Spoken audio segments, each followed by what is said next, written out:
Hello guys, welcome back to my channel. So as per my subscriber Harshika demands a video on electric cell and bulb. So today I am making the video. In this video we will cover two topics, cell and the bulb, right? So first of all अगर हम discuss करते हैं electric cell के बारे में, तो electric cell दो तरीके की होती हैं। वैसे जब कल हमने डिस्कस किया था तो उसके अंदर हमने डिस्कस किया था कि सेल का सिंबल क्या होता है। सेल का सिंबल ये होता है, जो बड़ी वाली लाइन होती है पॉजिटिव टर्मिनल, जो छोटी वाली लाइन होती है नेगेटिव टर्मिनल, ठीक है। और कल हमने बल्ब का सिंबल भी डिस्कस किया था, उसके अंदर क्या होता है, horizontal line, this and a circle. आप दो लूप भी बना सकते हो, आप सिंगल भी ऐसे कर सकते हो, ये भी बल्ब का ही सिंबल होता है, ठीक है। ऐसा बल्ब है ग्लो नहीं कर रहा, ऐसा बल्ब है ग्लो कर रहा है, बस, ठीक है।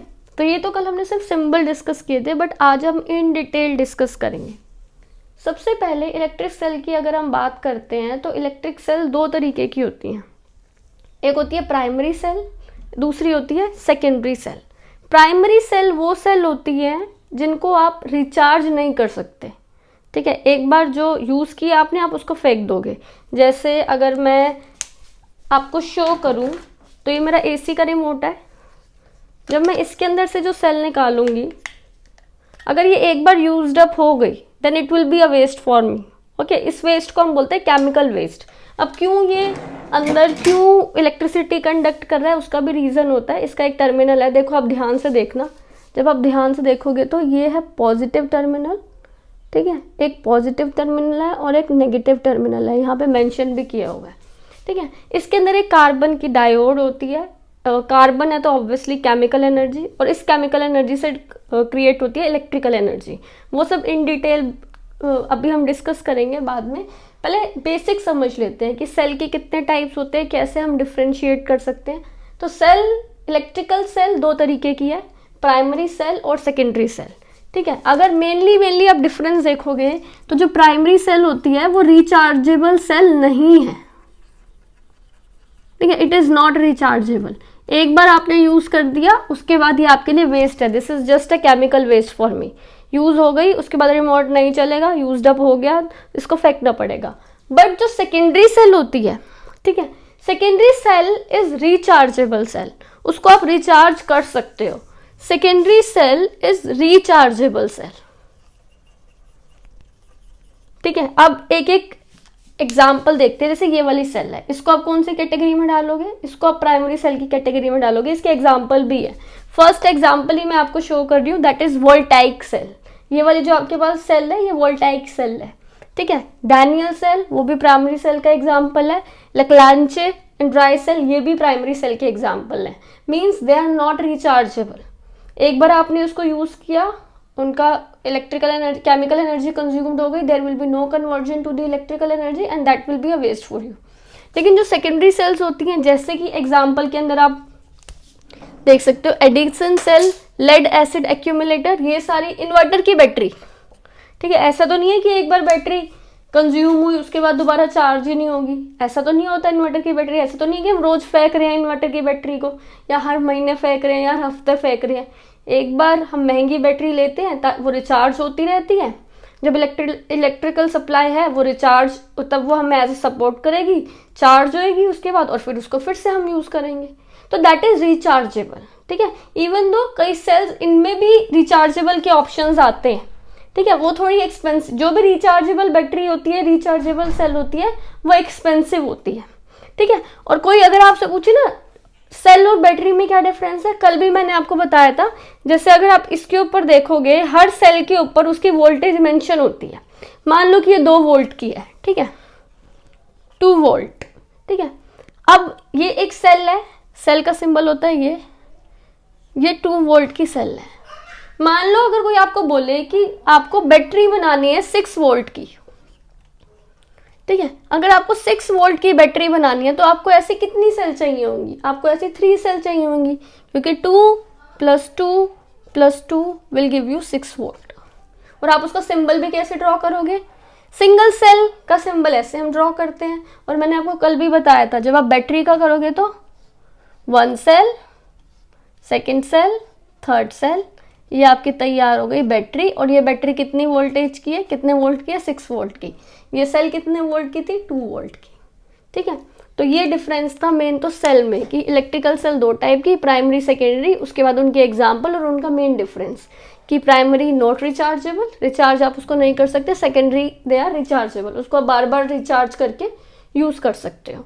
ठीक है, उसके बाद अगर हम डिस्कस करेंगे, उसके बाद हम डिस्कस करते हैं सर्किट्स को, जो कल मैंने आपको कई सिंबल भी सिखाए थे, जब स्विच का सिंबल सिखाया था, है ना।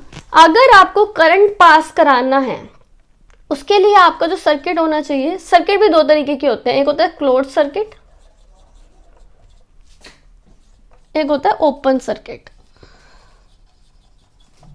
सर्किट का मतलब जो मैंने आपको कल सिंबल सिखाए हैं, जैसे बैटरी, ये बल्ब हो गया, ये सेल हो गया, इनको आपस में अरेंज करना ताकि आपको एक कॉन्टिन्यूस सप्लाई मिले करंट की, और आपका अप्लायंस जो है, जो भी इलेक्ट्रिकल अप्लायंस है, वो आपका वर्क करे। जैसे कि अगर मैं आपको बोलूँ ये सेल है, ठीक है, इसको आपने एक स्विच से कनेक्ट कर रखा है, और ये आपका बल्ब है। ठीक है, बल्ब अगर हम ऐसे ड्रॉ कर देते हैं, ठीक है, तो ये आपका सर्किट है। पर ये सर्किट आपका ये बल्ब ग्लो नहीं कर रहा। ये बल्ब ग्लो क्यों नहीं कर रहा? यहाँ से आपका जो स्विच है ये स्विच ऑफ है, क्योंकि ये यहाँ से ओपन है, देखो स्पेस है ना। जब तक स्पेस रहेगा, जब तक आपका, कल मैंने आपको सिखाया भी था, स्विच ऑफ का सिंबल ये होता है और स्विच ऑन का सिंबल ये होता है। अब देखो यहाँ पे स्पेस है, इसका मतलब आपका स्विच ऑफ है, यहाँ पे स्पेस नहीं है, इसका मतलब आपका स्विच ऑन है। ठीक है, दिस इज द डिफरेंस। अगर आपको सर्किट, जब तक आप सर्किट को पूरा क्लोज नहीं करोगे, कोई भी स्पेस नहीं होना चाहिए, जब तक आप पूरा सर्किट को क्लोज नहीं करोगे तब तक आपका कॉन्टिन्यूस करंट फ्लो नहीं होगा। ठीक है, अब जैसे इसमें देखते हैं, यहाँ पे मैंने अरेंज किया, ये मेरा सेल है, ठीक है, सेल का सिंबल है, पता है आपको, पॉजिटिव नेगेटिव।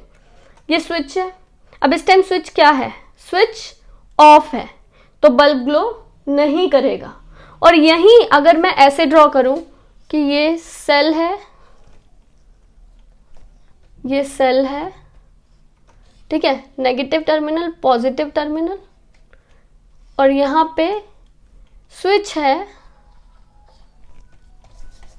और इधर आपका बल्ब है। अब बताओ मुझे, यहां पे करंट फ्लो कर रहा है, करंट की डायरेक्शन भी आपको पता है क्या होती है, पॉजिटिव टू नेगेटिव। कल हमने डिस्कस किया था, इलेक्ट्रॉन की डायरेक्शन होती है टुवर्ड द पॉजिटिव टर्मिनल, और करंट की डायरेक्शन होती है इलेक्ट्रॉन से opposite, that is positive to negative terminal. तो इस तरीके से करंट फ्लो करेगा और आपका बल्ब ग्लो करने लग जाएगा। तो यही सर्किट जो आपको बनाने आने चाहिए, और क्या, बस यही इजी सा है। यही आपको सीखना है कि सर्किट ड्रॉ कैसे होते हैं। दोबारा से मैं आपको एक बार सर्किट ड्रॉ करके दिखाती हूँ ताकि फिर आपको प्रॉब्लम ना हो। ठीक है, सर्किट मीन्स इन सारे अप्लायंसेस को एक पाथ में अरेंज करना। ठीक है, जैसे मान लो ये मेरा सेल है, ठीक है, इसके साथ वायर कनेक्ट करी हुई है, और इसके साथ फिर बल्ब कनेक्ट करा हुआ है, वायर और बल्ब, तो ये कनेक्शन कर दिया मैंने। ठीक है, ये सेल है, सेल का कौन सा टर्मिनल है, दिस इज पॉजिटिव टर्मिनल, और ये सेल का नेगेटिव टर्मिनल। टर्मिनल्स का कनेक्शन भी आपको पता होना चाहिए। ठीक है, अब वो समझने के लिए आपको पहले बल्ब को इंटरनली समझना पड़ेगा। बल्ब को जब आप इंटरनली समझोगे, पहले मैं आपको अगर बल्ब का स्ट्रक्चर समझाऊं तो सबसे पहले आप बल्ब में ड्रॉ करोगे उसका नीचे मेटल का बेस, ठीक है, उसके बाद ड्रॉ करोगे मेटल की टिप, उसके बाद यहां होता है ग्लास।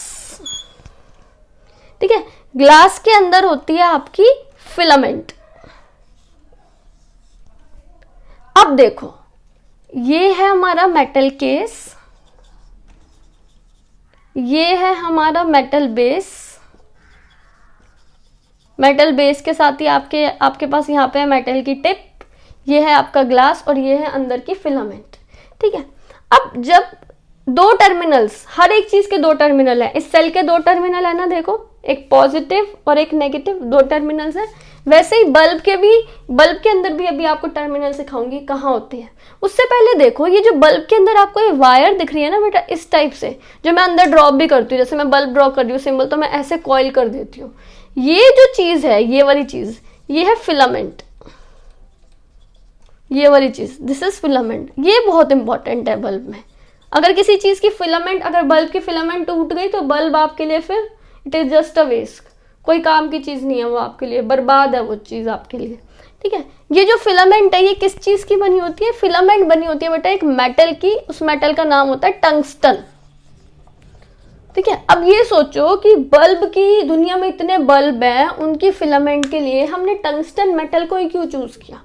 दुनिया में इतने हजारों मेटल हैं, कॉपर ले लो, एल्यूमिनियम ले लो, कुछ भी, कोई भी मेटल आप यूज कर सकते थे, बट आपने टंगस्टन ही क्यों चूज किया? टंगस्टन चूज करने का बहुत बड़ा रीजन है, टंगस्टन चूज करने का रीजन ये है कि टंगस्टन का जो मेल्टिंग पॉइंट होता है ना, that is very very high.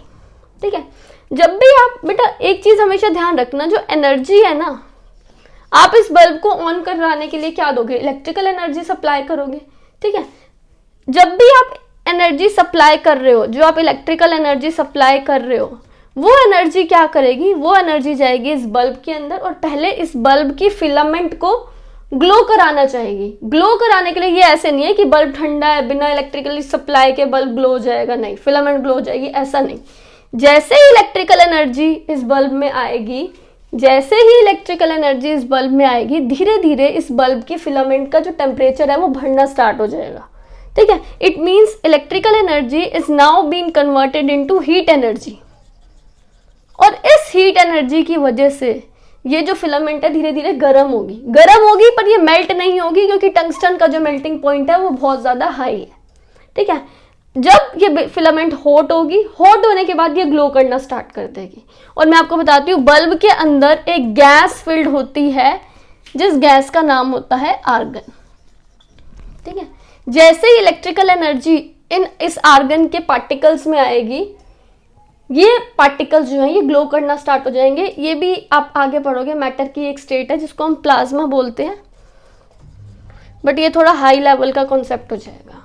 ठीक है, तो पहले आप स्ट्रक्चर, अगर आप इसका स्ट्रक्चर समझ लोगे ना, फिर आप इसको सर्किट में अरेंज करना मैं आपको दिखाऊंगी कि कहाँ इसका पॉजिटिव टर्मिनल होता है, कहाँ इसका नेगेटिव टर्मिनल होता है, फिर बताऊंगी आपको नेक्स्ट वीडियो में, फिर से डिटेल में पढ़ेंगे बल्ब। ठीक है, एक बार और बल्ब का स्ट्रक्चर, इतना स्ट्रक्चर अभी आप समझो, फिर आपको बताऊंगी कि सर्किट में इसको कैसे अरेंज करेंगे, कैसे इसके कहाँ पॉजिटिव टर्मिनल होता है, कहाँ नेगेटिव टर्मिनल होता है, कैसे हम इसको सेल के साथ कनेक्ट करेंगे। ठीक है, तो एक specifically on circuit diagrams I will make the next video on that. And अगर आपको कॉन्सेप्ट समझ में आया हो तो प्लीज़ लाइक करना वीडियो को and support me, and comment box में छोड़ देना कि नेक्स्ट और फ्यूचर टॉपिक्स जो भी आप चाहते हो, and I'll see you in my next video.